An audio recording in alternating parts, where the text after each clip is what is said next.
Hello, it's Klein's Auto.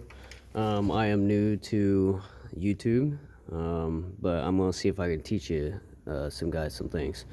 I know there's other videos out there, but I figured I just might as well make one. Now I'm gonna show you how to do a cylinder leak down test. Now I got a guy that brought in a 2010 Taurus SHO 3.5 liter.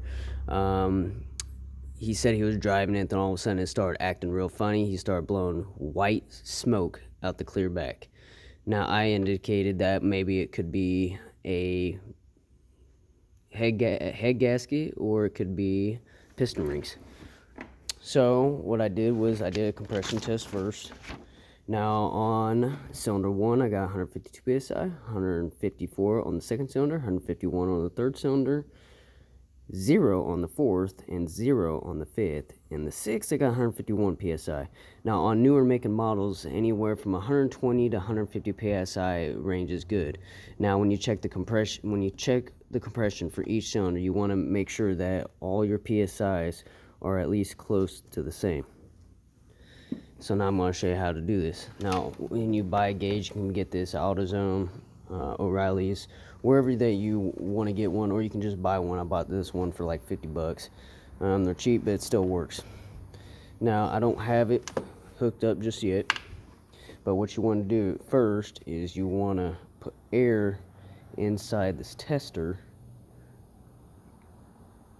all the way to at least close to 0, as close as you can possibly get it, and you lock it. Then what you do, now since I already have this at top dead center, now when you're doing this test, that you want to make sure that every single cylinder that you test when doing the cylinder leak down test is make sure that it's top dead center, so that all the compressed air that is going inside the engine, that it stays there, or it's going to be leaking somewhere. That's the key to doing this test. Now I already have it in. Now we're going to hook it up. And it's showing that it is about 65, which is considerably bad. Now what you want to listen for is air. Now if you hear that, air is coming out of there. That obviously gives me a good sign that it is the piston rings.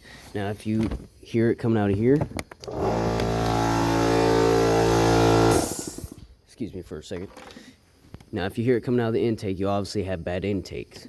If you hear it coming out of here, or you hear it bubbling inside your antifreeze container where you fill it up at, if you hear any air, bubbles, or anything, obviously you have a bad head gasket leak. But he doesn't. Head gasket is fine. Now you come back here to the exhaust. Sorry, it's a little dark in here. It's late at night. Now you want to see if you hear any air. No air. What about air here? No air. So that obviously gives a good sign that there is exactly no air coming out of your exhaust valves either. So that obviously indicates that you got bad piston rings. Now you can also take it off the oil cap. Oh, you hear that?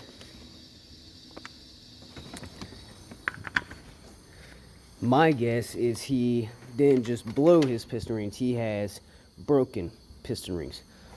So that would be an expensive fix. You can either get a new engine, or you can just have the auto mechanic change the pistons. Now don't get me wrong, it'll probably be like a $3,000 to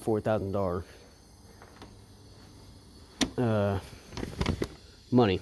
I can't talk, I'm tired. But obviously it'll be a very expensive fix. So my suggestion is to just get a new engine. Now I'm doing this for this guy for cheap. I'm going to replace the pistons, and I'm going to show you a video on how to tear down this engine, and to get to the pistons, and how to take out the pistons without taking the engine out. There's always a will to take pistons out without taking the whole engine, or taking the complete engine out of the car, and that's what I plan to do. So stay tuned.